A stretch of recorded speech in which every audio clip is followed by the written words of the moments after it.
never forget the way the birds sang in their trees. Was the hillside quiet and I didn't hear a thing. But I will never forget the way the sun beat down that day. Or was it cold and cloudy, the breeze blowing us away? They say a picture's worth 1,000 words, but I can't seem to find them. And the way you looked that day, I just can't describe it. And other memories may fade, but the one that still remains is you, my darling, on Rampart Range.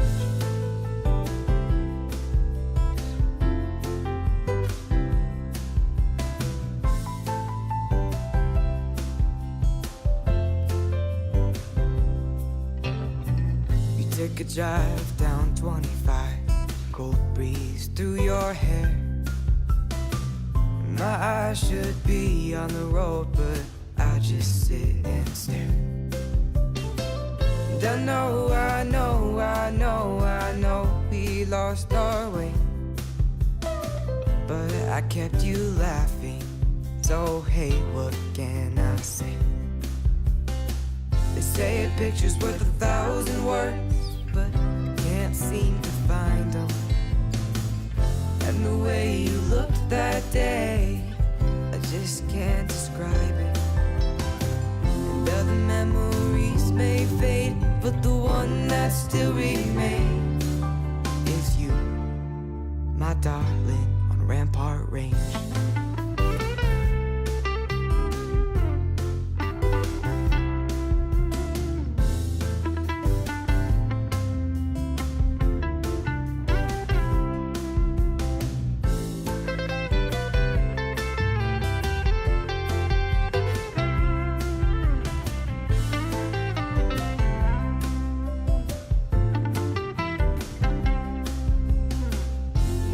Picture's worth 1,000 words, but I can't seem to find them. And the way you looked that day, I just can't describe it.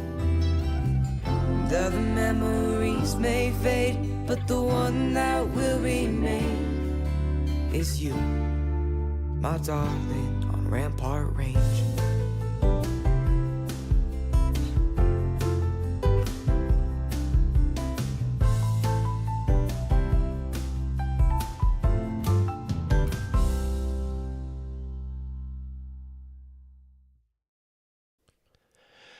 Good day, ladies and gentlemen. Welcome to Live with Doug. My name is Doug, and we are live on YouTube, Facebook, and Twitter, thinking through God's Word together. Good to see you all this morning, Alan, Keith, and Tim. Glad you got your coffee at the ready. Excellent. So we are continuing our series on the flesh and the spirit, two realms, looking specifically at Romans 7 and Galatians 5 eventually. And today we are heading into that section of Romans 7 where I expect some of you who've been with me thus far to see yourselves pushing back. A lot of you have given me comments saying, I'm starting to understand this. This is helpful. This makes sense. This is great. But I know you. I know where some of you are coming from because I've been there. And something's going to change as we head into this next section or two of Romans 7. And everything we've been talking about, everything that you've been learning and saying, yes, yes, yes, yes, suddenly goes, wait a minute. That's not what I think. Good morning, Jenny. Glad you're with us as well. So I want to prep the soil a little bit for where we are heading. And I want to do it this way. Tell you a little bit about my journey through Romans 7. So I know where some of you are because I have been there. And here's what I've learned. I pastored for 25 years. And I've taught seminary students for the last 12 years. And here's what I have learned about us as a Christian culture. And again, I include myself in this because it's true of me as well. We are really good at reading books. We're really good at reading theology books. Now, I think because of the response that I've gotten over the years that most of the people who track with me, who follow me, and who follow Cross to Crown Ministries come from some level of a reformed bent. A lot of recovering covenant theologians, recovering reformed theologians in some ways. And we like the distinction away from covenant theology when it comes to the law and Israel and some of those things, right? So that's where a lot of you are from. Now, some of you are from a dispensational background, and some of you may be from different backgrounds altogether. But I know a majority of you have come from a more reformed background. And those of us, and I put myself in that category, in those circles, we're really, really good at reading books, and especially theology books. And we love to read theology books. What we're not really good at is reading the Bible. And again, I'm not going to make assumptions about each of you individually. I'm just saying collectively, this is how it is. This is how it was for me. So I came to the church that I most recently served at, where I served for 22 years. I came as the associate pastor. And prior to that, for a couple of years, I had been serving on staff in a small school, and I had a pretty dramatic call to the ministry. And as soon as I was convinced that I was supposed to be in the ministry, I enrolled in seminary, Covenant Theological Seminary, a strong Reformed seminary, at least used to be. You might argue that they've left some of their bearings now, but at the time it was well-respected, and it was the national PCA seminary in the U.S. And so I started taking courses and started serving in a local church. And then I was called to a church here in Colorado Springs, where I came on staff as the associate pastor. And a few years later, I became the senior pastor, and I served there, like I said, for 22 years. In that journey, early on, I was immediately drawn to Reformed theology because Reformed theologians are so rational and logical, and they dig deep, and they had answers for questions. I was a young, seminarian. I was coming into ministry, and I had the gift for teaching, so I wanted to be teaching, and so I was reading everything, get my hands on, and I had all kinds of questions, and they had answers. So I came to this church, 1999. Not even finished with seminary yet, because I got called to the church before I graduated. And I'm so excited to get involved in teaching in this church. And I had a Sunday school class that had over 100 people in it. And I was excited. So the first thing I wanted to launch into was the book of Romans. So I'm teaching through the book of Romans. And I couldn't wait to Sunday after Sunday. I was so excited. And I did what so many do. I decided what section I was going to teach, break it down into paragraphs and teaching pericopes, as they call it in some groups. And I'm going to teach this section, and I'd look at it and I would read it, and then I would grab my commentaries and I would read the commentaries and let those commentaries shape how I was going to teach this section. Now, to give myself maybe a little bit of credit, I had some commentaries from perspectives I didn't agree with, because I did want to know what the other side was thinking and teaching here. So I did that. And I cruised along through the first 6.5 chapters or so, and I got to chapter 7, and I taught chapter 7 somewhat the way I've been teaching through this series. But then something happened in verse 7 where I began to go down a slightly different path. And then I got to verse 14 and things changed.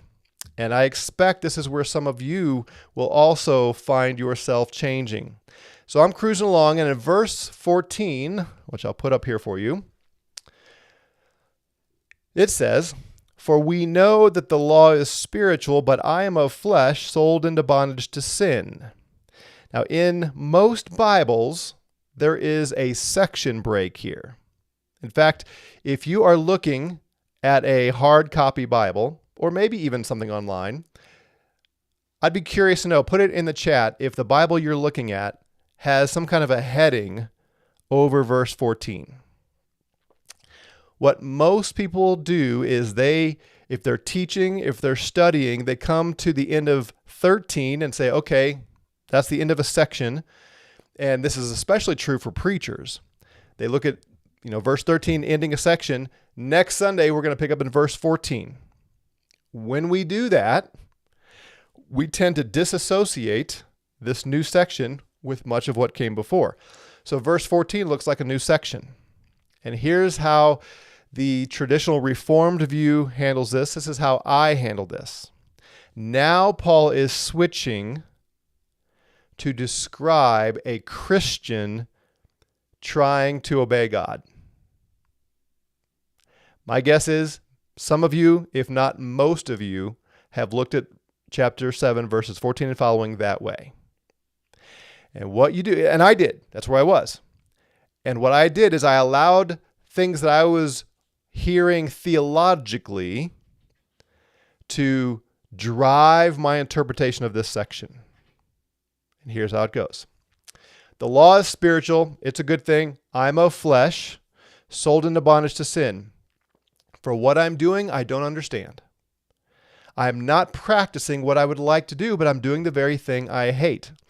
Now, I told you at the very beginning of this study, I said, some of you are not going to like what I say, and you're going to push back. And you're going to do it for two reasons. Number one, you've been taught something different. And number two, this section resonates so much with your experience that you're going to feel like I am ripping your heart out. You're going to, if I teach something different from your experience, you're going to feel like I am removing from you this thing that is so close to you because you have gone through existentially something so perfectly described here by Paul. And as we get closer to verse 14 and following, you're going to say, yeah, but I know what this is like. And this is your battle. This is what you've been through. I'm not practicing what I would like to do. I want to please God, but I'm not doing it. I'm doing the very thing I hate. I look at this battle, and I think I brought this up before, but I've worked with so many guys in pornography. This comes straight to mind as I think about that. But this could be any. It could be struggle not to drink too much alcohol. It could be losing patience with your kids. Could be speaking disrespectfully to your husband. Whatever. I don't want to do that. I hate the fact that I did that, but I find myself doing it. The very thing I do not want to do. Yelling at my kids, throwing a fit, getting upset, whatever. I do. I agree with the law, confessing that it's good. And what some people do with this is they either reduce the law to the 10 Commandments, if you're in the Reformed camp, or in other camps tend to say this must be the law of Christ, as though Paul has shifted gears somewhere along here. I'm just going to tell you, there is no way exegetically to take this law a different way than Paul has been speaking thus far. It just doesn't work. All of the indicators in the section would indicate the law here means the same thing that he meant by it earlier. This is the law of Moses. But I'm going to hold off on that. I just want to put that out there. But we tend to think, I agree the law is good. I want to please God, but I'm doing the thing I don't want to do. So no longer is it me, but it's sin that dwells in me. I know that nothing good dwells in that is in my flesh, so I still have this fleshly body. But the willing is present, but the doing of the good is not. And here's where our theology trumps exegesis. Here's where what we have been taught overrules what the text actually says. Some of you have been taught this doctrine of total depravity. And you've been taught that it is impossible for an unregenerate person to have any good thoughts whatsoever. That the unregenerate person does not want to please God in any way, in any sense. They are spiritually dead, and they have no desires whatsoever to ever serve God. That's what you've been taught. And then you come to a passage like this, And it says, the willing is present within me. The willing to obey the law is there, but I can't do it. And so your theology says this has to be a believer because he wants to do good. Going on. The good I want, same thing. This has to be a believer because he says the good I want to do. But I practice a very evil thing I do not want. But if I'm the one doing the thing I do not want, I'm no longer the one doing it, but sin who dwells in me. I find then the principle that evil is present in me, the one who wants to do good. I joyfully concur with the law of God in the inner man.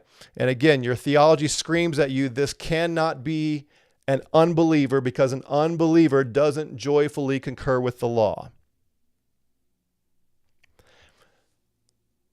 I taught this with all the passion I could muster that way. I walked through and said, here's theologically what we know. Man is depraved. Man is unregenerate. He has lost every inclination of his heart, his only evil continually, Genesis 6. Therefore, this man in this text has to be a believer.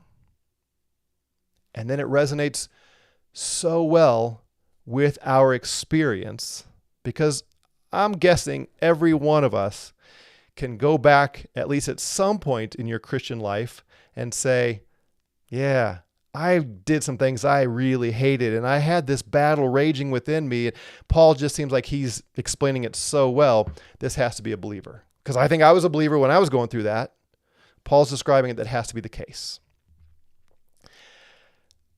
I'm going to try with everything I can muster to show you that is not what Paul's doing here.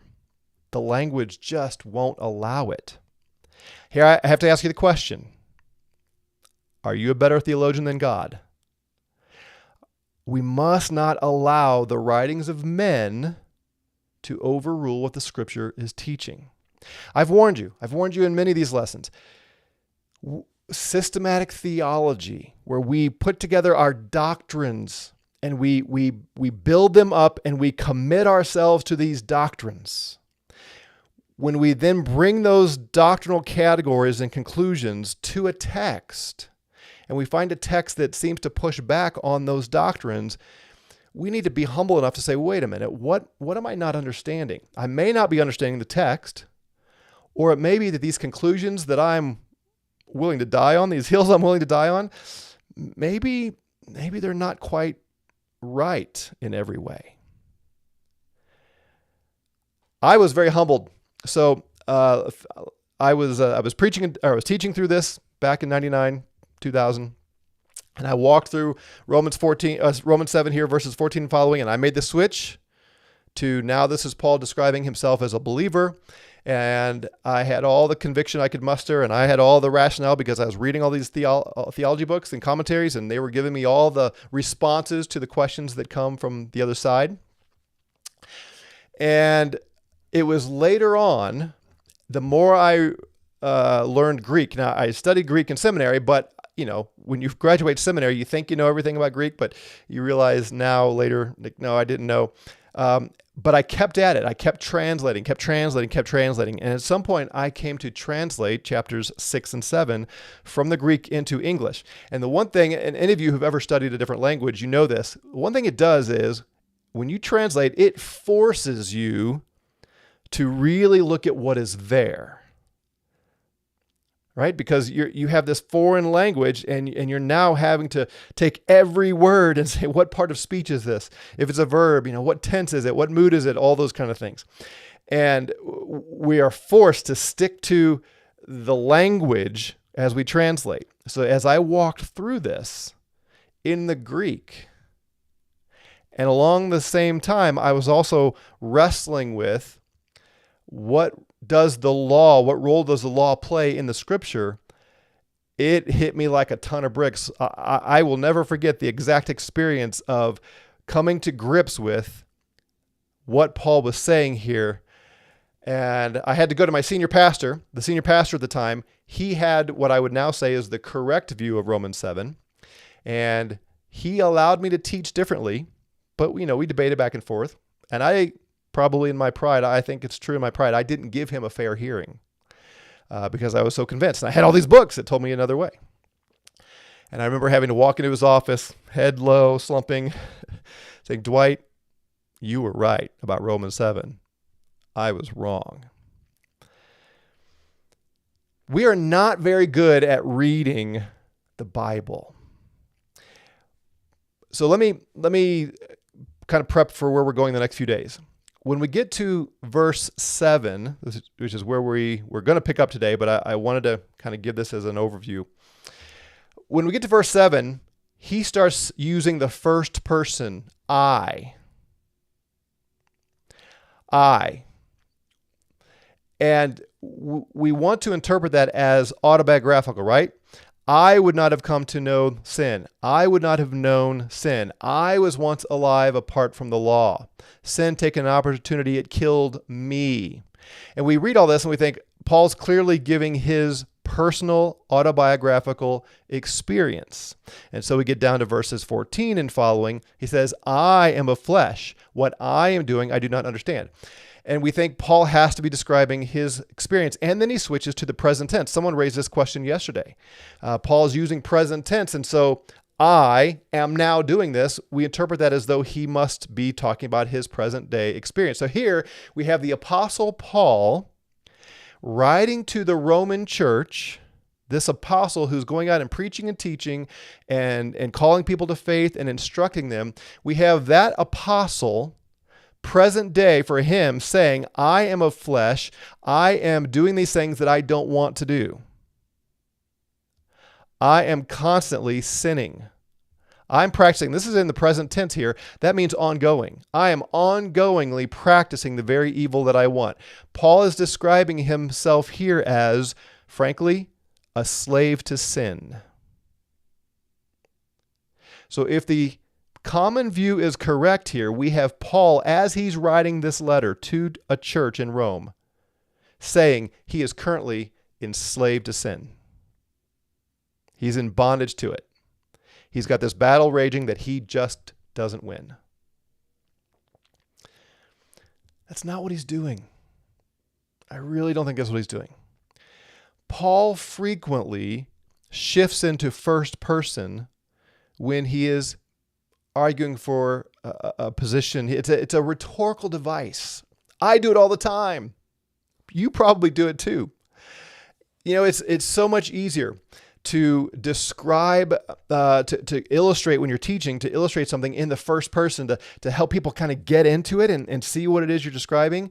And then it also avoids getting all the pronouns. So let me give you another example. So this section that we looked at yesterday, up here where he says, the married woman is bound by law to her husband while he dies is living, but if her husband dies, she's released from the law, all this. I've taught this, I've taught Romans, I don't know how many times. And I've done this with this section, just because we get kind of lost and caught up in the illustration at times. So I've used first person with me and my wife, and I've said something like this. So here's what Paul's getting at. So I'm married to my wife, have been for many years. If my wife goes and sleeps with another man while I'm alive, she's called an adulteress. Rightly so. She's committing adultery. But if I die, then she is free to go marry someone else. And when she sleeps with her new husband, she's not an adulteress. So I've used that kind of illustration hundreds of times in my ministry. And I can't tell you how many times I've had people come up to me after the class or after the sermon and say, you shouldn't talk about your wife that way. And I'm like, what way? I shouldn't talk about her what way? Well, you shouldn't put her in the story like she's committing adultery. And I say, well, she's never committed adultery. I don't think that's true. I'm just trying to illustrate my point. And it's easier with the pronouns if I set myself up as one character and someone else as the other character, because otherwise I have to keep saying, like Paul does here, the man, the woman, he, she, they, and we get kind of lost in all that. But I've done that over and over again. I'll say, suppose that I see an attractive woman and I'm just lusting after her with all my heart and I can't stop thinking about her body. And I've had people come up to me after that kind of thing and say, that kind of causes me to stumble and it hurts my heart. It makes me wonder to think my pastor has those kind of thoughts about somebody. And I say, oh, I wasn't describing an actual experience for me. I'm trying to help you understand the point. We sometimes just get so simplistic in our thinking that we're not good at categorizing these things. Let me show you how Paul does this even earlier in Romans, okay? In chapter 3, now this gets kind of thick, so I'm not going to take the time today to walk through the points he's making, at least not in depth, but I want you to see what he's doing with his pronouns to make his point. So at the beginning of chapter 3, verse 1, he asks this question that somebody else might ask in light of what he just said. He said, the person who's a Jew outwardly is not the true Jew and all that. So he asked the question, then what advantage has the Jew, or what is the benefit of circumcision? Well, his response is, it's great in every respect. First of all, that they were entrusted with the oracles of God. Now catch this. Who's he talking about here? He uses the third person plural, they. What advantage has the Jew? It's a great advantage. Do you see how he's distancing himself from the Jew here? They were entrusted with the oracles of God. Then he asks another rhetorical question. What then? If some did not believe, their unbelief will not nullify the faithfulness of God, will it? What he's saying there is, some of those Jews in the past didn't believe God and therefore didn't obey him. Does that mean God will be unfaithful? No, God will be faithful, and what he'll be faithful to is to bring the curses of the covenant. That's what he's getting at. May it never be. Of course, God will be faithful. Rather, let God be found true, though every man be a liar, and he quotes here from the Old Testament.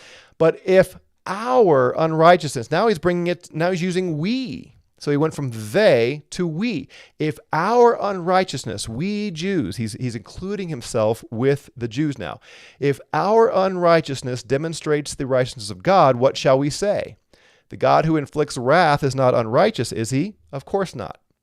He says, I'm speaking in human terms. I'm using a human analogy. I'm trying to communicate with you in things that you can understand here humanly. May it never be, for otherwise, how will God judge the world? Now, you may be getting lost in all the weeds here, and that's okay. I'm not really trying to unpack this section. I'm trying to help you see his rhetorical device. Now he says, but if through my lie the truth of God abounded to his glory, why am I also still being judged as a sinner? Paul is not actually talking about himself.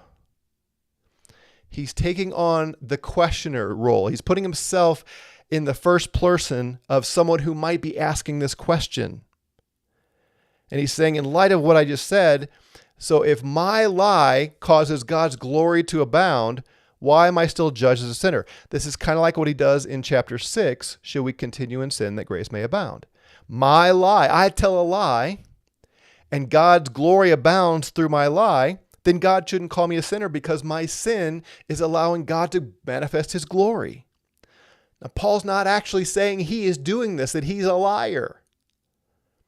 But he's taking on the first person to help you get into the skin of someone who might ask this question. Verse 8, and why not say, as we are slanderously reported, and as some claim that we say. You see, he's saying, I'm not saying this. He wants to make it clear he's not saying. In fact, it's slander if someone charges him with saying this. But he's still using the first person to illustrate his point. Why not say, let us do evil that good may come? And then he just gives a very terse response. Their condemnation is just. Are you following me? I hope you're seeing. Paul here is not claiming to be this sinner, but he's adopting the language as though he is the sinner to help make the point. He does a similar thing in reverse in 2 Corinthians. There he switches to sort of an abstract third person. Check this out. 2 Corinthians 12. Boasting is necessary, he says, though it is not profitable. But I will go on to visions and revelations of the Lord. I know a man, he says. Now what we're going to find out is Paul is here talking about himself. But because he doesn't want to boast in himself. He switches to the third person. I know a guy, he says, in Christ, who 14 years ago, whether in body I do not know, or out of the body I do not know, God knows, such a man was caught up to the third heaven. Okay, so in Jewish categories, that is the place where God himself dwells. And I know how such a man, whether in body or apart from body I do not know, God knows, I know how such a man was caught up into paradise and heard inexpressible words, which a man is not permitted to speak. Hold on, I'm having a slight technical glitch here on my end. Let me finish that. Okay, thank you.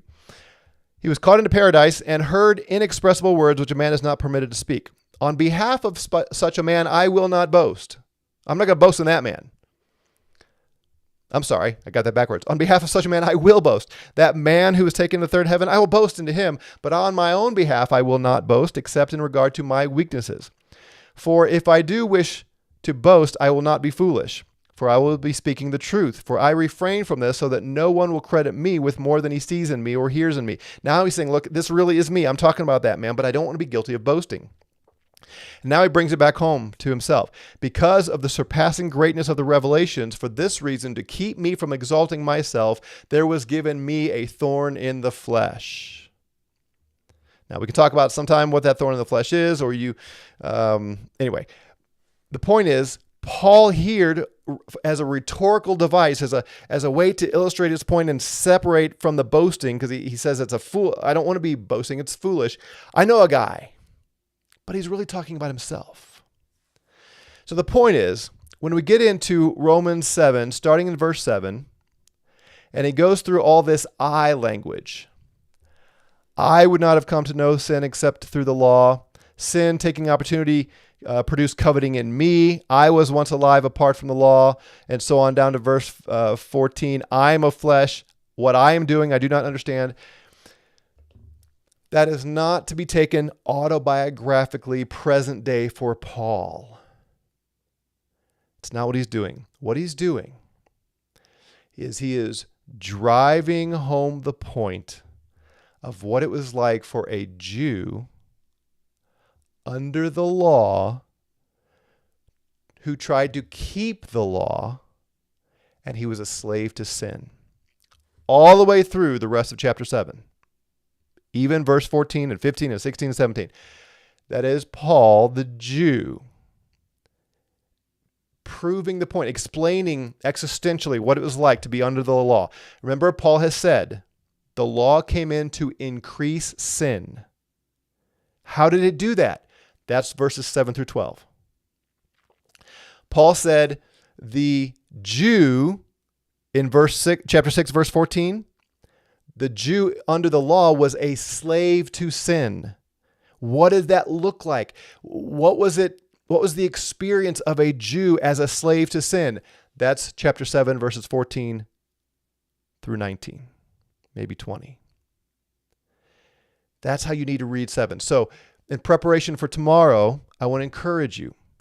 Read 7:7 through the end of the chapter and set aside your theological presuppositions about total depravity and all of that, and read it as a Jew enslaved to the enslaved to sin under the law, where the law increases your sin and the law makes you a slave to sin, and it will make perfect sense. All right, I see a few comments here, so let me back up and see what you had to say. JH says, ESV says, I'm looking at a header in verse 7. There are no other breaks. Excellent. That's good on the ESV because there's no break in the argument in verse 14. So I'm glad to see that. Patty says, for we know the law is spiritual, but I am carnal, sold under sin, the strife of the two natures. Yeah, if you've been with me so far, I don't think that's what's going on here. I don't believe we have two natures. If you weren't with me in the earlier lessons, I encourage you to go back and watch them. There's no two natures. Chapter 6 and in chapter 7, the old man is dead. That's not describing two natures, I don't believe. Paul says, and there are other places in Scripture that state someone wants to obey but cannot. We'll look at that in due course. We'll look at that as we get into the text. Yes, I believe there are. James says, 7:14, we know the law is spiritual, but I'm a flesh sold in sin. Yeah, again, he's describing a slave to sin, which if you've been with us so far, Paul says that those who are in Christ are not enslaved to sin. They're not. So Paul can't be talking about a Christian in verse 14. It can't be if you read chapter 6. Sorry, get ahead of myself. Patty says that the righteousness of the law might be fulfilled in us who walk not. Yep, stay with me. We'll get there. We'll get there eventually. James says of the flesh equals of the Jews. Yes, the Jews under the law enslaved to sin. Exactly. Patty says that's a KJV. Peter says, how do they know the law was spiritual? Well, the first question is, what does Paul mean by that? Right? And that's a good question. And unfortunately, Paul doesn't explain thoroughly what that means. So we gotta sort through that. That part is, I'll just say on the front end, that part is a little bit unclear. The rest of it is pretty clear to me. All right, so here's my homework assignment for you. I know you've got more questions, and we'll engage with them as they go, but do me this favor. Do what I asked you a moment ago. Read verses 7 through the end of the chapter and try to set aside everything else you think and read it as a Jew enslaved to sin, trying to keep the law but can't, and the law causes you to sin more. I think you'll open up something that you've never seen before, and you realize, yep, this is exactly what Paul is saying. All right, with that, I'm going to call it a day. Have a great one. Thanks, guys, for being with me. Thanks for your patience, and keep learning. We'll keep learning together. Till tomorrow, God bless.